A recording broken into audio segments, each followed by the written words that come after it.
하나님의 말씀을 보겠습니다. 오늘 우리에게 주시는 하나님의 말씀은 요한복음 17장 3절 말씀입니다. 신약성경 176면에 있는 요한복음 17장 3절 말씀입니다. 시간 하나님의 말씀을 한 목소리로 읽겠습니다. 영생은 곧 유일하신 참 하나님과 그가 보내신 자 예수 그리스도를 아는 것이니이다. 아멘.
아멘.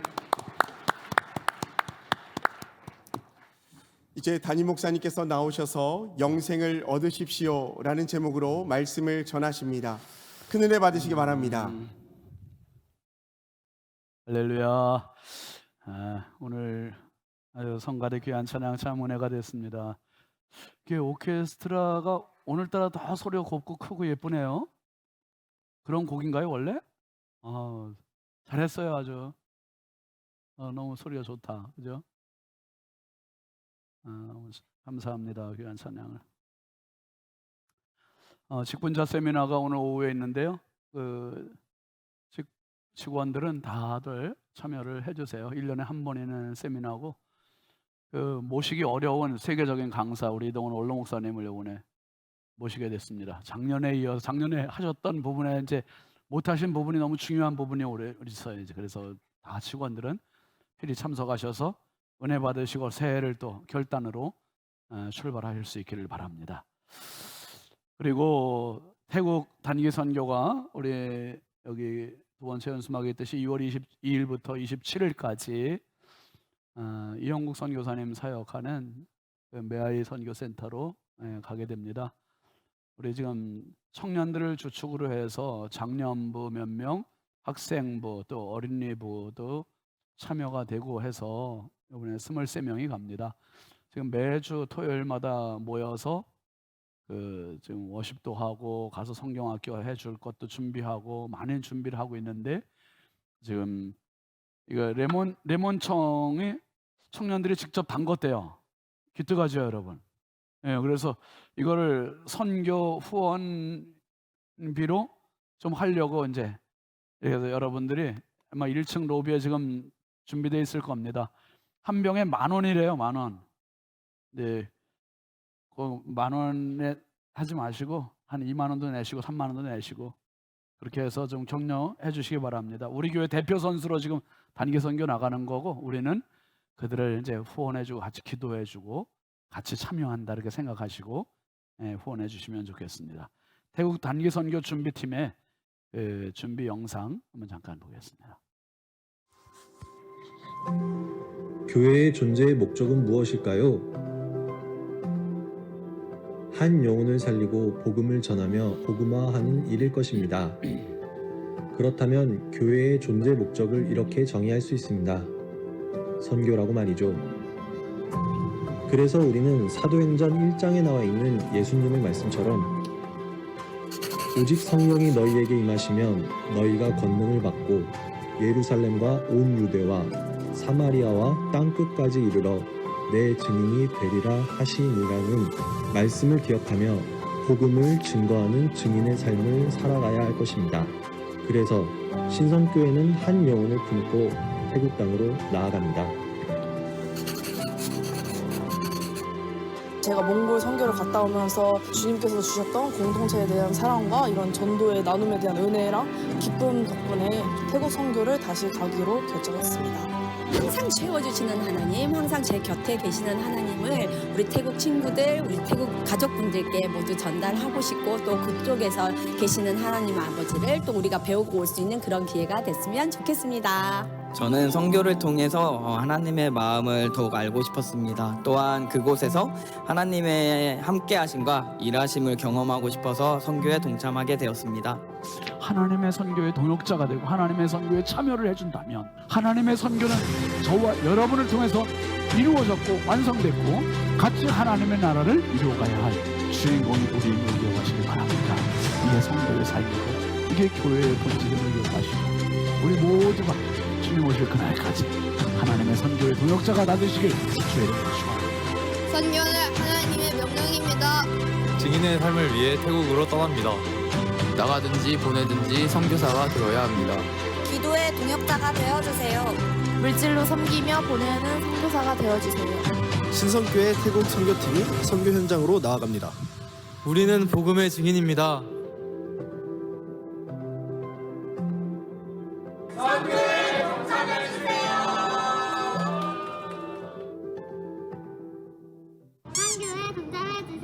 마지막으로 한 번만 더 시작. 선교에 동참해주세요.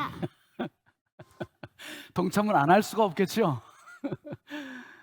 우리 청년들 또 어린이 학생들 또 장년부 이렇게 가는데 지난번에 우리 태국 그 어린이들 홈스테이 했던 가정들도 참여를 하는 가정들이 있고 그러니까 여러분들이 많이 격려해 주시기를 바랍니다. 그리고 요즘 기독교 영화 신의 악단 아까 광고했는데요. 그 신의 악단을 나온 지가 뭐 조금은 됐는데 저도 한번 보고 싶었는데 이 시간이 너무 안 맞아가지고 못 본 거예요. 그러다가 어떻게 엊그제 목요일 날 시간이 됐는데 아직도 상영을 하고 있대요. 그러니까 교회들마다 지금 많이들 보고 있고 그래서 우리 교육자들하고 한번 목요일 날 전체적으로 다 봤습니다. 오후에 가서 오후에 보고 나니 제가 야 이거 혼자 보기 너무 아깝다. 너무 재밌고 재미를 넘어서 이제는 감동이고 너무 은혜고 눈물이 정말 많이 났어요. 그래서 북한에서 있었던 실화를 바탕으로 만든 영화입니다. 지금 굉장히 아주 기독교 교회에서 아주 흥행을 하고 있고, 그래서 우리 교회에서도 제가 보고 아예 그냥 한 관을 대관을 했어요. 한 관 대관해서 102석인데 우리 원로 목사님하고 사모님 두 분 자리를 빼고 나머지 100명을 선착순 신청 받아요. 그래서 아마도 자리가 또 모자랄 거는 같지만, 예를 들어서 110명이 됐다 그러면 10분은 개별적으로 따로 가셔야 돼요. 딱 정해진 자리이기 때문에. 그리고 뭐 만약에 한 160명 된다 그러면 제가 한번 어떻게든지 한번 노력을 해서 이번 주에도 그 한 관을 더 빌리든지 그렇게 해서라도 좀 한번 추진해 보는데, 일단은 지금 한 관이 제 대관이 돼 있는 상태입니다. 그래서 관람료가 원래는 15,000원이에요. 15,000원인데 여러분들이 그냥 10,000원씩만 관람비 내시고 교회에서 나머지는 부담하는 거로 해서 그렇게 해드릴 테니까 교역자실로 선착순 100분이 그렇게 신청하시고, 제가 볼 때는 이게 셀별로 같이 가셔도 참 너무 좋을 것 같아요. 그리고 4시니까 2시간 영화거든요. 끝나고 셀별로 아마 같이들 식사도, 저녁 식사도 하셔도 좋지 않겠나 하는 생각을 해봅니다. 이상입니다. 기도하겠습니다. 하나님 아버지, 감사합니다. 이 시간 하나님의 말씀을 듣는 시간입니다. 주여, 육신의 귀도 열리게 하시고, 정신의 귀도 열리게 하시고, 마음의 귀도 열리게 하시고, 영적인 귀도 열리게 하셔서 하나님의 말씀에 잘 박힌 못처럼 우리의 마음판에 새겨지게 하여 주옵소서. 연약하고 부족한 종이 하나님의 말씀 바르게 잘 수종들게 해주시고, 말씀 속에 역사하시는 성령께서 말씀을 듣다가 확신이 들게 하시고, 말씀을 듣다가 질병이 떠나가게 하시고, 말씀을 듣다가 어둠들이 놀아나게 하시고, 말씀을 듣다가 답답한 것들이 해결되게 하여 주옵소서. 주께서 오늘 우리 가운데 임재하시고 교통하시고 역사하여 주옵소서. 예수님의 이름으로 축복하고 기도합니다. 아멘. 할렐루야. 우리 앞뒤 좌우 축복합니다. 당신이 최고입니다. 최고입니다. 최고입니다. 할렐루야. 최고이신 분 옆에 앉으니까 기분이 어떻습니까? 재지죠. 너무 좋잖아요, 여러분. 자, 우리 교회표 같이 하겠습니다. 한 성도, 한 영혼, 주께로. 한 성도, 한 영혼, 주께로. 올 한 해 우리 모두가 전도에 힘을 기울이시길 바랍니다. 오늘 뭐 지난주에도 추웠고 오늘도 춥고 이번 주에도 또 춥다는데, 우리 김우양 장로님, 조근호 장로님 오늘도 2부에 장로님 갔다 나오셨죠? 진짜 내 눈물이 나. 진짜 아까 두 분이 그냥 어깨 뒤뛰고 신성교회 간석 사거리하고 모래내 사거리에 가서 전도하시고 핫백 돌리고, 여러분 올 한 해 우리 장로님들이 이렇게 앞장서시니까 얼마나 감사해요. 우리가 영혼 살리는데 함께 힘을 기울입시다. 함께 힘을 기울입시다. 가정 살리고 이웃 살리는, 교회 살리는 축복의 지름길이 전도예요, 전도. 오늘은 요한과 산책 94번째 시간입니다. 같이 합시다. 영생을 얻으십시오. 영생을 얻으십시오. 지난주일 말씀은 권세를 주신 목적이었습니다. 예수님은 하나님께 기도하시면서 뭐라고 그랬죠? 아들에게 모든 사람들을 맡기셨고, 그리고 모든 사람들, 만민을 위한 권세를 주셨다 그랬어요. 그 권세를 주신 게 모든 사람들의 영생을 위하여 권세를 주셨다 그랬습니다. 그러니까 예수님은 그 권세가 어떤 상대적인 힘이 아니라 그랬죠. 절대적인 힘, 엑소시아, 절대적인 권한, 초능력, 그런 표현을 썼어요. 그러면서 그 힘 가지고 예수님은 힘 자랑하신 게 아니라 누구도 하지 못하는 가장 중요한 일, 우리를 위한 영생의 길, 십자가의 길을 가셨다고 말씀을 드렸습니다. 여러분, 사람은 누구나가 육신을 갖고 살고 있고, 이 육신을 갖고 있는 한 사람이에요. 근데 생명, 영혼이 떠나는 순간 한 사람이 아니라 시신이 됩니다. 시체가 돼요. 시체가 되는 거예요. 그래서 사람에게 진짜 나는 육신이 아니라 물질이 보여지는 육체가 진짜 나가, 진짜 나는 영혼이라 그랬습니다. 영혼. 그게 우리의 본체고 본질이에요. 영혼. 그래서 영혼을 위해서 투자하고 영혼을 위해서 살아가는 사람은 진짜 자기를 소유하고 살아가는 사람이 될 수 있어요. 사람은 아는 만큼 본다는 이야기가 있잖아요. 여러분, 내가 글을 모른다고 생각해 보세요. 글을 모르는 사람은 길거리를 지나다녀도 별 재미가 없어요. 왜요? 간판 걸려 있는데 뭐 신성교회 써붙여 있어도 그 글씨를 알아봐요? 못 알아봐요? 못 알아보니까 눈에 안 들어오는 거예요. 알아보지 못, 아는 만큼 보게 돼요. 그런데 열심히 공부하고 글을 터득했어요. 제가 글을 터득했으면 다음에 그 똑같은 거리를 지나갈 때 그 간판의 글씨들이 눈에 들어와요, 안 들어와요? 들어오기 시작하는 거예요. 하나님의 말씀도 마찬가지예요. 지금 내가 신앙이 전혀 없고 잘 모르면 제가 열심히 막 설교를 해도 내 잘 안 들어와. 그런데 가랑비에 옷 젖듯이 조금 내가 알아듣고 하다 보면 그 말씀이 훅 들어오는 때가 있어. 이게 조금 인내를 가지시고 말씀에 남들 아멘 할 때 나도 한번 아멘 해보시고 마음 문을 활짝 열으시면 어느 날 갑자기 말씀의 주인공이 됨을 기억하시길 바랍니다. 여러분, 아는 만큼 보이는 거예요. 어떤 어촌의 어부가 항아리를 하나 주셨어요. 이 항아리를 주셔서 보니까 쓸만해가지고 깨끗이 닦아가지고 거기다가 새우젓을 담궈놨어요. 새우젓을 가득 담가놓고 봉해놨어요. 그런데 자기가 아는 어떤 지인이 고고학자가 이 집을 방문한 거예요. 우연찮게 방문을 해서 봤더니 항아리가 있는데 그 항아리가 고고학자의 눈을 딱 보니까 눈에 들어오는 거예요. 이게 보통 항아리가 아닌 거예요.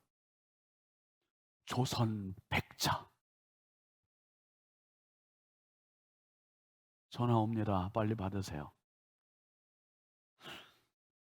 조선 백자인 거예요. 조선 백자. 그런데 어부의 눈에는 이게 국보예요. 국보가 이제 지정이 됐죠. 국보 조선 백자인데 이게 국보처럼 보입니까? 새우젓 항아리처럼 보입니까? 어부의 눈에는 이게 새우젓 항아리밖에 안 보이는 거예요. 새우젓 항아리. 그러니까 내가 수준이 그거면 그렇게밖에 안 보여요. 근데 내 수준이 높아지면 국보로 보이는 거예요. 국보로. 다시 한번 옆에 분들, 당신 최고입니다. 역시 국보를 알아보시는군요. 여러분, 새우젓 항아리로 보는 사람은 평생을 그렇게 새우젓, 새우를 잡고 새우젓을 담그고 그렇게 하는 사람, 그냥 새우젓 인생을 사는 사람은 새우젓 항아리로밖에 못 써요. 그런데 똑같은 항아리도 이거를 보는 눈이 있으면 이게 국보로 보이는 거예요. 국보로. 보물로 보이는 거예요. 내 인생도 내 인생 뭐 별거 아니야. 그냥 새우젓 인생으로 생각하면 그렇게 사는 거예요. 그렇게. 그런데 하나님 말씀 앞에 오면 당신은 하나님 나라의 그 어떤 존재보다 가장 소중한 국보급 존재임을 기억하시길 바랍니다. 너무 소중한 자존감을 하나님 우리에게 부어주셨어요. 일생을 그런 거룩한 자존감을 갖고 살아야 되는데 마귀는, 사탄은 어떻게 만드냐면 괜히 바쁘게 만들어요. 힘들게 만들어요. 신경 안 쓰게 만들어요. 그래서 그냥 평생이라는 시간과 기회가 주어졌음에도 불구하고 평생토록 교회 한번 안 나가. 교회 한번 관심을 안 가져. 예수 한번 안 믿어. 얼마나 많은 기회가 있었는데 어쩌면 그렇게 예수 한번 못 믿을까? 이거보다 불행이 어디 있어요, 여러분? 한번 믿으면 영원한 횡재인데, 할렐루야. 영원한 횡재인데 이 기회를 못 잡고 바쁘다는 핑계로, 힘들다는 핑계로, 내가 돈 벌어야 된다는 것 때문에 이걸 계속 뒷전으로 무관심으로 하다가 그냥 끝나다 마지막 죽는 순간 어디로 가는 거지? 내가 이렇게 끝나는 건가? 내 영혼은 어떻게 되지? 여기에 대한 대책 전혀 없이 그렇게 이게 마귀의 전략이에요. 여러분, 속지 마시고 당신의 영혼을 온전히 붙드시고 지키시고 하나님과 연관 짓는 은혜가 있길 주의 이름으로 축복합니다. 정신 바짝 차려야 돼요. 여러분, 오늘 말씀에 예수님께서 참 아버지와 그리고 아들을 아는 것이 영생이다 그러셨어요. 하나님을 알아야 돼요. 여러분이 교회를 다니면서 하나님을 아는 것보다 복된 일이 없어요. 신앙생활하면서 나를 알고 하나님을 알면 그 인생 대박입니다. 대박. 하나님은 어떤 분인가? 첫 번째 같이 보시죠. 전능하신 하나님입니다. 전능하신 하나님, 그분은 우주 만물을 만드셨어요. 이 거대한 어마어마한 우리가 상상할 수 없는 스케일의 이 우주를 만드셨어요. 그런데 그분은 또 가장 작은, 어떻게 보면 우리의 눈으로 볼 땐 개미보다 작게 느껴지는 그 작은 나 하나를 만드신 분이 하나님이세요. 며칠 전에 제가 밥을 먹다가 그런 생각이 드는 거예요. 나는 맛있게 먹어요. 밥을 먹고 반찬 먹고 국도 떠먹고 물도 마시고 그렇게 하는데 그냥 맛있게 먹을 뿐인데 그게 어떻게 됩니까? 몸속에 들어가서 단백질이 되고 비타민이 되고 탄수화물이 되고 뭐 무기질이 되고 지방이 되고 그러면서 내 몸속에 살이 되고 피가 되고 뼈가 되고 와, 이 모든 영양소가 돼버리고 면역력이 되고 이 몸을 지탱해주는 몸속에 들어가서 어떻게 영양소가 다 이게 분배가 될까? 이거 여러분 너무 놀랍지 않아요? 오늘 점심 국수 드시면서 한번 생각해 보세요. 나는 국수만 먹는데 이게 내 몸속에 들어가서 살이 되고 피가 되고 뼈가 되고 몸에 모든 에너지가 되고 영양이 되잖아요. 이게 자동이라고요? 당연하다고요? 누가 당연하게 만들었습니까? 우주 만물을 정확하게 정밀하게 완벽하게 만드신 그 하나님은 오늘 가장 작고 보이지 않을 것 같은 나 하나에 그 내장기관도 완벽하게 만드셔서 어떤 걸 먹어도 완벽하게 소화되고 소화가 안 되는 건 소화불량 걸리게 하고 그리고 남는 건 다 소변, 대변으로 배출되게 이렇게 완벽한 시스템으로 만든 게 사람이에요. 사람. 이 기가 막히잖아요. 하나님은 전능하신 하나님이세요. AI가 전능하지 않아요. AI는 사람이 시키는 것밖에 못해요. 하나님은 전능하셔서 우리가 신앙 고백할 때 오늘 그 고백했잖아요. 신앙 고백 사도신경은 이렇게 시작됩니다. 시작. 나는 전능하신 아버지 하나님 천지의 창조주를 믿습니다. 또 나는 그의 유일하신 아들 우리 주 예수 그리스도를 믿습니다. 사도신경 신앙 고백은 신앙 내가 믿는 거를 이렇게 인정합니다는 표시인데 여기 핵심은 그겁니다. 한번 합시다. 믿습니다.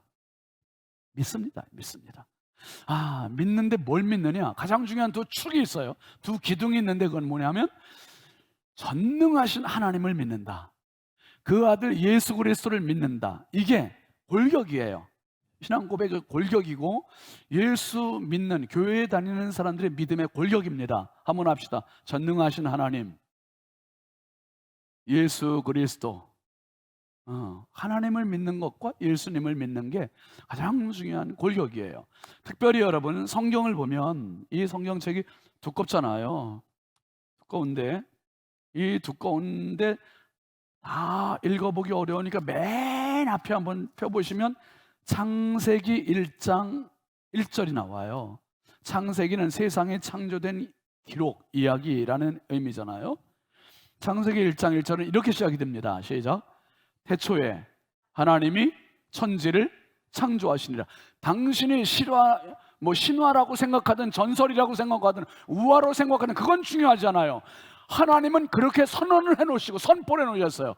태초라는 시간, 영혼의 끝자락에 출발해 그 시간 어느 경점에 하나님은 천지 속에는 우주 만물도 들어있고 동물 식물도 들어있고 사람도 들어있고 모든 것들이 다 들어있는 이 천지를 모방했다가 아니에요. 창조하시니라. 만들으셨다는 크리에이션 했다는 말씀으로 창조하셨다는 거예요. 이게 기가 막히지 않습니까 여러분? 놀라우신 창조의 하나님, 전능하신 하나님, 그 하나님이 나의 아버지십니다. 할렐루야.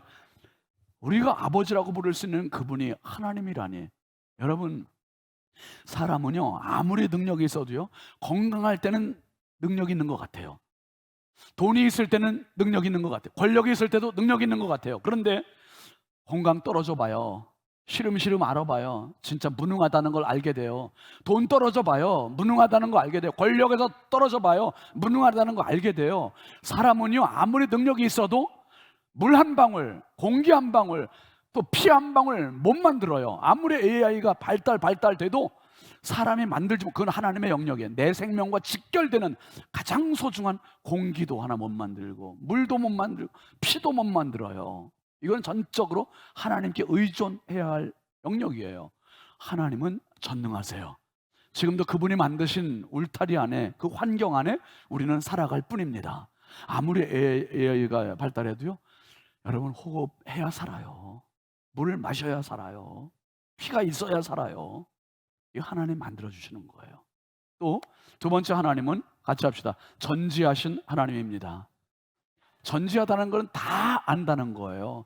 여러분 AI에 물어보면 다 알죠. 다 알아도 그거는 사람들이 입력해 놓은 모든 자료를 근거로 말할 뿐이죠. 근데 하나님의 영역을 말할 수가 없어요. 침범할 수가 없어요.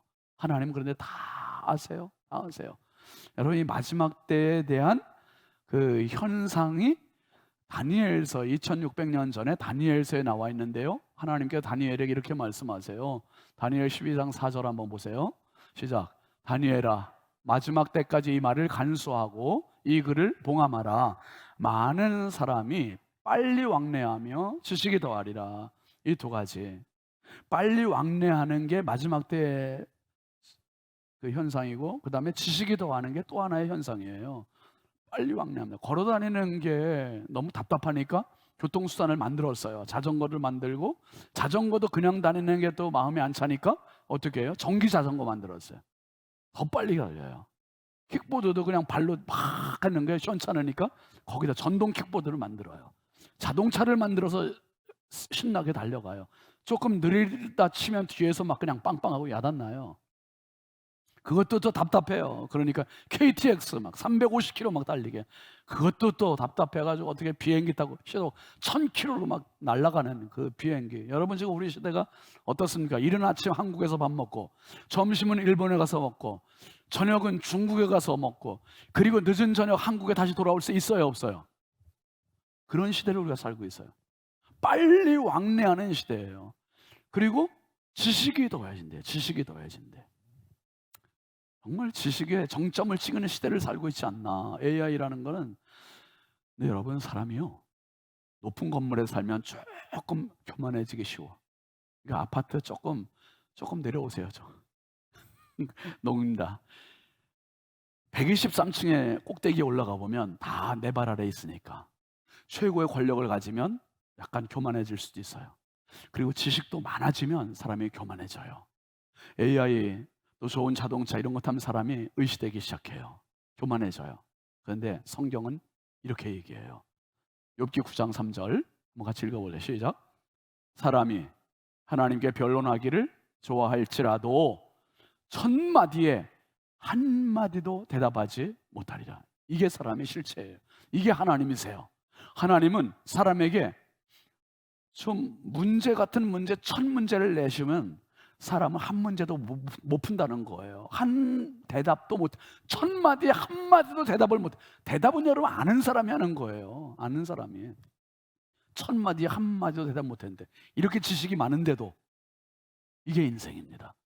하나님은 모든 걸 알고 계셔요. 그분이 우리 하나님이세요. 지금 우리가 홀리클럽을 이번에 국기 범위가 룻기와 사무엘상인데, 지난 주간에 우리가 월요일부터 목요일까지 룻기 4장까지 했잖아요. 그리고 금요일날 이제 사무엘상 들어갔는데, 참 룻기를 통해서 제가 많은 분들에게 한 거를 이제 봤는데 되게도 은혜를 많이 받고 계시더라고요. 참 너무 감동이고, 이 룻의 스토리는 그거 우리의 스토리예요. 우리의 이야기예요. 우리의 이야기. 근데 저도 참 예전보다 더 큰 은혜를 받았어요. 화요일날 월화수 제가 기도원 갔다 왔잖아요. 화요일 아침에 말씀 묵상 룻기 2장을 묵상하고 있는데 너무 은혜가, 순간 울음이 그냥 북받쳐 올라와가지고 그냥 막 엉엉 울었어요. 엉엉 울었더니 아내가 옆에 깜짝 놀라, 여보 왜 그래 왜 그래 그래. 여보, 이 하나님의 은혜가 너무 크지 않아? 너무 놀랍지 않아? 막 그래서 말씀, 그 은혜가 어떤 은혜였냐면 한번 같이 나누려고요. 여러분, 룻이라는 여자는 원래 이방 여자예요. 모압 땅에 살고 있는 여자고, 나옴이라는 여자가 남편 엘레멜렉과 두 아들 기럧과 말론이라는 아들 데리고 모압 땅으로 이주해요. 이 베들레헴에 흉년이 들어서 모압 땅으로 이주를 했는데, 거기서 10년 사는 동안 아들 결혼시켜요. 두 아들 다 결혼시키고. 그런데 10년 동안 어떤 일이 벌어져요? 나오미의 남편 엘리멜렉이 죽고요. 두 아들 기련과 말론이 죽어요. 그리고 큰 며느리는 떠나고 작은 며느리 룻이 어머니를 불쌍히 여기고, 어머니의 백성인 내 백성이나 마찬가지라, 어머니의 하나님이 내 하나님과 마찬가지다. 그리고 어머니를 따라서 한 번도 가보지 않았던 어머니의 고향 이 베들레헴, 이곳을 따라와요. 따라와. 아는 사람 한 명 없는 곳이고요. 너무 낯선 곳이고. 그런데 여기에서 이제 어머니를 먹여 살리기 위해서, 봉양하기 위해서 보내니 룻이 남의 밭으로 가서 이삭을 주워야 돼. 보리 이삭을 주워야 되는데 그냥 우연히, 어딘지도 모르니까, 누구네 밭인지도 모르니까 우연히 간 밭이 누구의 밭이었습니까? 보아스라는 남자의 밭인데, 이 보아스가 그 지역의 유력한 사람, 재산도 많고 덕망에 있는 사람이었어요. 근데 그냥 룻은 가서 이삭 줍는 게 목적이에요. 그런데 이 보아스라는 사람이 룻에 대해서 다 알고 있는 거예요. 룻기 2장 11절 한번 읽어보실까요? 같이 시작. 보아스가 그에게 대답하여 이르되 내 남편이 죽은 후로 내가 시어머니에게 행한 모든 것과 내 부모와 고국을 떠나 전에 알지 못하던 백성에게로 온 일이 내게 분명히 알려졌느니라. 룻은 지금 이 보아스의 인물 됨됨이를 전혀 몰라요. 누군지도 몰라요. 근데 보아스는 이미 다 알고 있는 거예요. 다 알고 있어요. 네 남편이 죽었던 거, 네가 시어머니 따라서 이곳에 고국을 떠나가지고 이곳에 와가지고 시어머니를 섬기는 거, 이게 다 지금 우리 백성들한테 훤히 다 알려져 있고 나도 안다, 나도 안다. 그래서 보았은 것 같아. 내가 보았어. 너를 보았어. 그러는 거지. 그거 아니에요. 그런데 그렇게 이해하면 빨리 쉽지. 연상법. 보았어. 멋있어요. 그런데 이 말씀보다 그 뒤에 나오는 말씀이 더 저를 눈물 짓게 했어요. 14절 한번 같이 보실래요? 시작. 식사할 때 보아스가 룻에게 이르되 이리로 와서 떡을 먹으며 네 떡 조각을 초에 찍으라 하므로 룻이 곡식 빼는 자 곁에 앉으니 그가 볶은 곡식을 주매 룻이 배불리 먹고 남았더라. 와, 이게 웬일입니까? 보아스가 룻을 알아줘요. 서름도 알아주고 눈물도 알아주고 억울한 것도 알아주고 속상한 것도 알아주고 희망이 없는 것도 알아주고 불쌍한 여인이라는 거 알아주고. 여러분, 누군가가 나를 알아주면 힘이 되고 격려가 되고 소망이 되는 거예요. 누군가, 사람이 곁에서 어깨에 손 얹어주고 해주면 그 사람이 힘을 얻을 수 있어요. 근데 알아줄 뿐만 아니라 지금 보아스가 룻을 어떻게 해요? 이리로 와서 떡을 먹으라는 거예요. 떡 조각을 초에 찍어 먹으래요. 곡식 빼는 자들 곁에서 룻이 앉아서 볶은 곡식을 먹는데 찔끔 먹는 게 아니에요.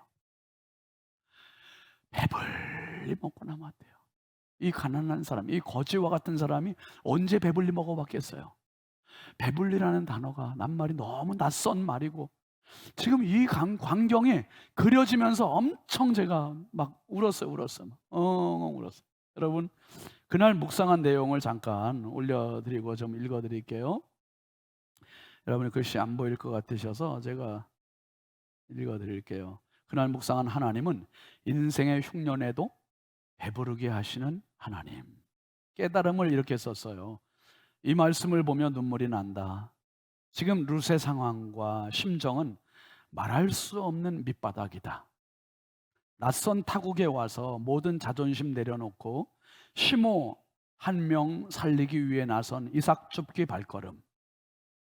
어느 밭으로 가야 할지 막막한 그 걸음을 주께서 보아스의 밭으로 향하게 하셨고, 마침 보아스가 밭에 오게 하시고 보아스의 넘치는 호의까지 받게 하시다니 룻이 배불리 먹고 남았더라. 이 말씀이 정말 눈물겹다. 밑바닥 인생에게 배부르고 남는 날이 올 줄이야. 가장 가난하고 흉년의 인생에 배부름이라는 말은 너무 낯선 표현이다. 룻의 배부름은 그냥 육신의 배부름을 훨씬 넘는 위로와 감사와 행복의 배가 부름까지도 말해주는 표현이다. 다윗의 고백, 내 잔이 넘치나이다와 같은 배부름이다. 룻의 모습에서 나를 본다. 룻과 같이 어떤 인생을 살게 될지 알 수 없는 막막한 시골 촌소년이 내 인생의 보아스이신 하나님의 밭에서 배불리 먹고 남는 인생을 살고 있다. 눈물겹도록 감사할 뿐이다. 저를 보니까 시골 촌소년이었는데, 근데 어떻게 내 인생이 펼쳐질지 전혀 몰랐는데 하나님께서 굽이굽이 인생을 살게 하시면서 지금 이 자리까지 와서 내 인생의 영원한 보아스가 되어주셨고, 그분이 배불리 먹고 또 남게 해주셨고, 남은 것을 많은 사람들에게도 나눠줄 수 있게 해주셨고, 이게 여러분 제 이야기로 끝나는 겁니까? 여러분 한 분 한 분은 안 그래요? 어렸을 때 내 인생이 어떻게 될지, 어떤 꿈을 가지고 어떻게 자랄지 몰랐잖아요. 그런데 지금까지 지나와 보니 내 인생은 그때그때 하나님께서 나의 보아스가 되어주셨고, 먹여주셨고, 배부르게 해주셨고, 남게 해주셨고, 이게 은혜가 아니고 뭡니까? 눈물겨운 거 아닙니까? 여러분, 하나님은 우리에게 이렇게 말씀하세요. 요한계시록 3장 20절 한번 같이 읽어볼래요? 시작. 볼지어다 내가 문 밖에 서서 두드리노니 누구든지 내 음성을 듣고 문을 열면 내가 그에게로 들어가 그와 더불어 먹고 그는 나와 더불어 먹으리라. 상을 차려주시는 하나님이세요. 그러니까 내가 얼마나 인생의 굶주린 자인지, 허기진 자인지, 목마른 자인지, 갈증에 지금 헤매고 있는 자인지, 지금 우리의 속상함, 우리의 억울함, 우리의 눈물겨움, 우리의 지쳐있는 모습, 이 모든 건 내가 나를 생각하는 것보다 더 정확하게 하시는 분이 하나님이심을 기억하시길 바랍니다. 하나님은 당신의 가정을 알고 계시고, 당신의 자녀들을 알고 계시고, 당신의 배우자를 알고 계시고, 당신의 앞길을 알고 계시고, 그러니 내가 혼자 근근히 살아가는 인생으로 살지 마시고 나를 아시는 그분 앞에 내 인생을 맡기고 의지하고 나가길 주의 이름으로 축복합니다. 아시는 전지하신 하나님이세요. 너무 이게 우리를 안전하게 만들고 행복하게 만들지 않습니까? 그 다음에 하나님은요, 세 번째 마지막으로 한번 같이 합시다. 구원의 하나님. 하나님 구원의 하나님이세요. 여러분, 성경은 여러 가지로 표현할 수 있는데요, 성경을 가장 정확하게 말할 수 있는 표현이 있는데, 그거는 성경은, 한번 합시다. 성경은 구원의 책이다. 구원의 책이에요. 이 성경을 읽으면서 구원을 받으라고 성경에 있는 거예요. 근데 성경을 읽으면서 구원을 받으면 최고로 잘 읽는 거고요, 성경을 읽으면서도 구원을 못 받는 사람이 있어요. 여러분, 18세기 영국에 부흥운동을 일으켰던 존 웨슬레라는 목사님이 계셨어요. 존 웨슬레 목사님은 영국의 명문 옥스퍼드 대학교를 졸업했는데, 이분이 옥스퍼드 대학교를 다닐 때 하나님을 향한 열정이 뜨거워서 신성클럽을 만들었어요. 그게 신성클럽이 우리가 아는 지금 홀리클럽과 같은 거예요. 영어는 홀리클럽이고 한국말은 신성클럽이죠. 거룩한 운동을 하는 그런 모임입니다. 그래서 존 웨슬레와 동생 찰스 웨슬레 그리고 친구들과 함께 만들어서 기도 운동을 하고, 말씀 운동을 하고, 전도 운동을 하고, 금식 운동을 하고, 구제 운동을 하고, 그러면서 이 신성클럽이 정말 뜨겁게 경건 훈련을 해나가고 했던 사람이에요. 그런데 이 존 웨슬레가 미국의 조지아주 선교까지 갔다 왔어요. 대서양을 넘어서 조지아 선교까지 갔다 왔는데, 돌아오는 길에 대서양에서 풍랑을 만난 거예요. 이 풍랑에 완전히 초죽음이 돼서 이젠 죽었구나 생각하고 불안하고 두렵고 막 공포에 시달려서 막 떨고 있는데, 같은 배를 타고 같은 풍랑을 만난 다른 성도들을 보니까, 모라비안 교도라고 하는 성도들은 그 풍랑 속에서 글쎄 찬송하고 예배를 드리고 기도를 하고 있는 거예요. 그러니까 이 존 웨슬레가 뭐냐 이게, 같은 배를 타고 같은 풍랑을 만난 어떤 사람들은 기도하고 나는 하나님을 믿는다고 하는데 어떻게 불안에 떨고 있나. 그래서 진짜 은혜로 무사히 영국 땅에 도착을 해요. 도착을 하고 올더스게이트라고 하는 그 거리에서 집회에 참석을 했는데 그 집회에서 로마서 1장 17절 말씀, 오직 의인은 믿음으로 말미암아 살리라. 그 말씀에 이 존 웨슬레가 광명의 빛을 발견하는 거예요. 영적인 광명의 빛, 회심의 사건, 거듭남의 은혜를 경험하는 겁니다. 그리고 나서 이제 확신을 갖고 그 다음에 설교를, 그런 설교를 한번 해요. Almost Christian, Almost Christian, 거의 크리스찬. 이 표현은 여러분 어떤가요? 거의 대학을 갈 뻔했다라는 표현은 대학을 갔다는 거예요? 못 갔다는 얘기예요? 못 갔다는 말이잖아요.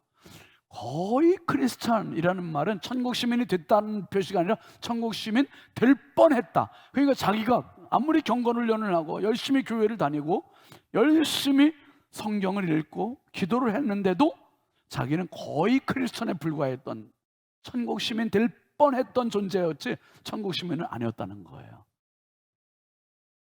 여러분, 예수님께서 오늘 말씀에 이렇게 하나님께 기도하시잖아요. 영생은 곧 유일하신 참 하나님과 그가 보내신 자 예수 그리스도를 뭐 하는 거다? 아는 것입니다. 아는 것입니다. 이 안다는 표현은요, 헬라어로 기노스코라는 말인데 그 말은 지식적인 아는 거, 이론적인 아는 게 아니라 경험적인 아는 거, 관계적인 아는 것, 체험적인 아는 것. 이렇게 한번 말씀드려 볼게요. 여러분, 저나 여러분들이나 우리나라 대통령이 누군지 압니까 모릅니까?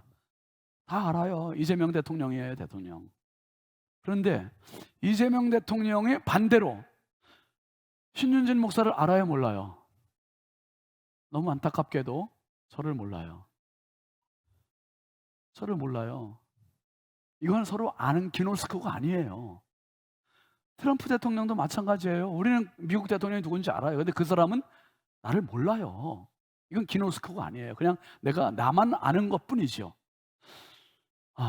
여러분, 예수를 안다. 나도 그분을 알고 그분도 나를 안다. 이 관계가 돼야 돼요. 그래야 영생이 있는 거예요. 체험적으로, 경험적으로 이 은혜가 있기를 바랍니다. 찬송가 305장 찬송은 나 같은 죄인 살리신 이라는 찬송이잖아요. 그 찬송의 원 제목은 Amazing Grace입니다. Amazing Grace, 놀라운 은혜죠. 며칠 전에 그 생명의 삶에 나온 이야기예요. 이 찬송 가사 중에 가장 핵심적인 가사가 번역이 안 됐다는 거, 우리가 부르는 찬송에는. 그 핵심적인 가사가 뭐냐 하면 I was blind but now I see. 나는 장님이었습니다. 소경이었습니다. 맹인이었습니다. 그러나 지금 나는 봅니다. 이제는 보게 됐다는 거예요. 이 찬송을 누가 썼죠? 존 뉴턴이라고 하는 사람이 썼어요. 존 뉴턴은 냉혈 인간이라는 별명을 가진 사람이에요. 바늘로 찔러도 피 한 방울 안 들어갈 사람. 이 사람은 정의라는 걸 모르고 동정이라는 걸 몰라요. 노예 상인이었어요. 노예 상인. 노예들을 사고 팔고 하는 그러한 노예 상인이었던 사람이 예수를 만나고는 이제 I was blind. 나는 맹인이었습니다. 그런데 예수 만나고는 but now I see. 나는 이제 봅니다. 이제 봅니다. 이 고백을 하는 거예요. 여러분, 존 뉴턴이 자기가 주인 되어 살았을 때 볼 수 없었던 영생을 예수님 만나고 보게 되었고, 존 웨슬레가 자기 열심으로 볼 수 없었던 영생을 예수님께서 찾아오셨을 때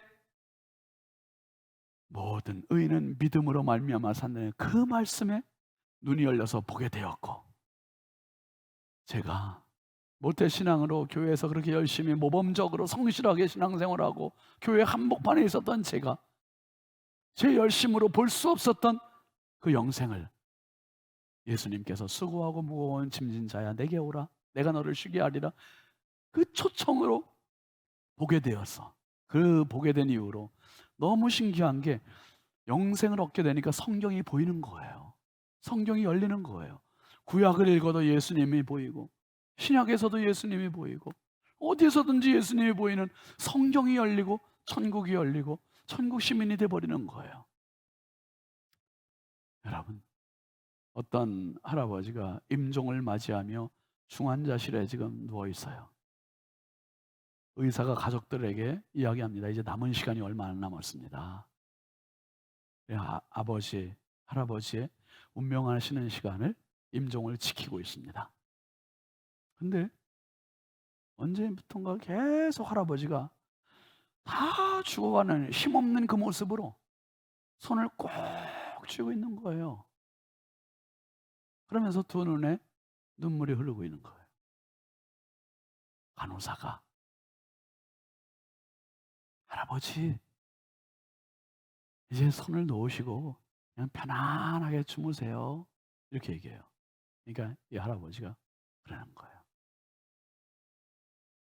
다 꺼져가는 목소리로 손을 놓으면 떨어질까봐, 손을 놓으면 떨어질까봐 붙잡는다는 거예요.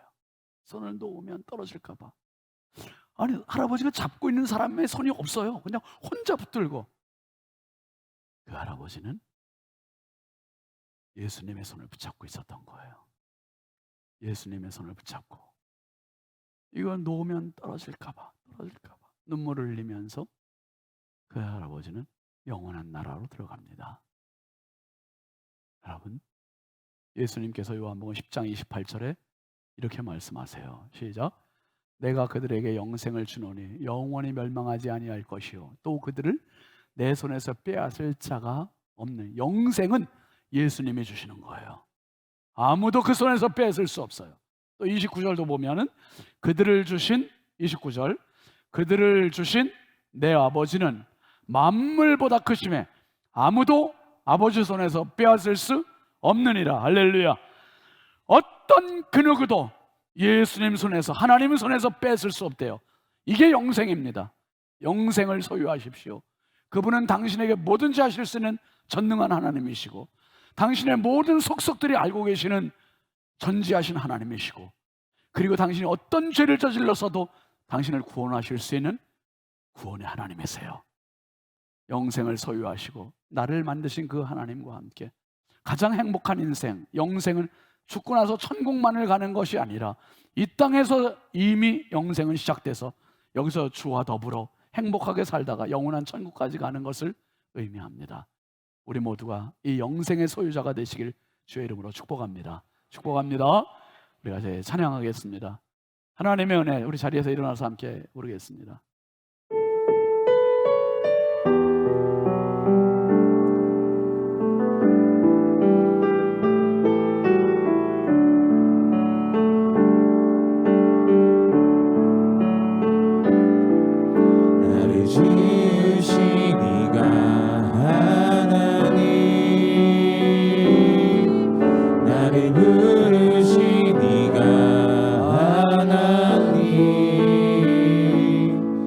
나를 보내신 이도 하나님, 나의 나 된 것은 나 하나님 은혜라. 나의 달려갈 길 다가도록, 나의 마지막 호흡 다하도록 나로 그 십자가 굳게 하시니, 나의 나 된 것은 나 하나님 은혜라. 한량없는 은혜, 갚을 길 없는 은혜, 내 삶을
십자가 굳게 하시니 나의 다른 것은 다 하나님 은혜라. 한량 없는 은혜 나쁠 길 없는 은혜 내 삶을 애워싸는 하나님의 은혜 나 주저한 없이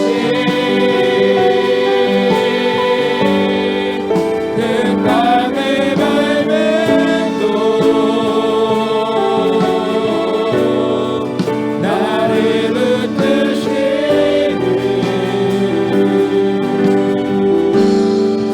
하나님의 한량없는 한량없는 은혜 갚을 길 없는 은혜 내 삶을 애워싸는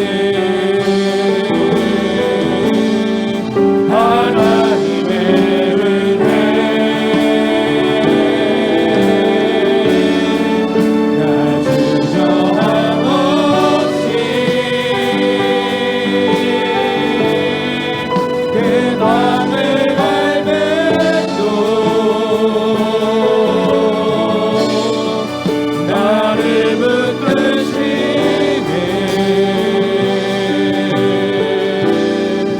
하나님의 은혜.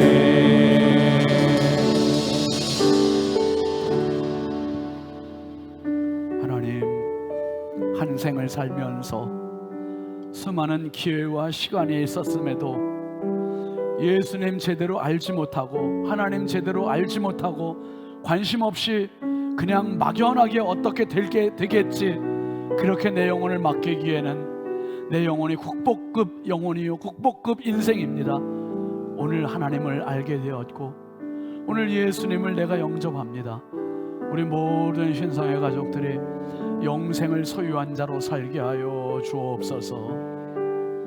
이제는 우리에게 영생을 허락하여 주신 주 예수 그리스도의 은혜와 하나님 아버지의 만극하신 사랑하심과 성령님의 감화 감동 내주교통 역사하시는 은혜가 평생 이 영생으로 승리롭게 살기를 결단하는 사랑하는 성도들 머리머리 위에 이제부터 영원토록 함께 하시기를 간절히 축원하옵나이다.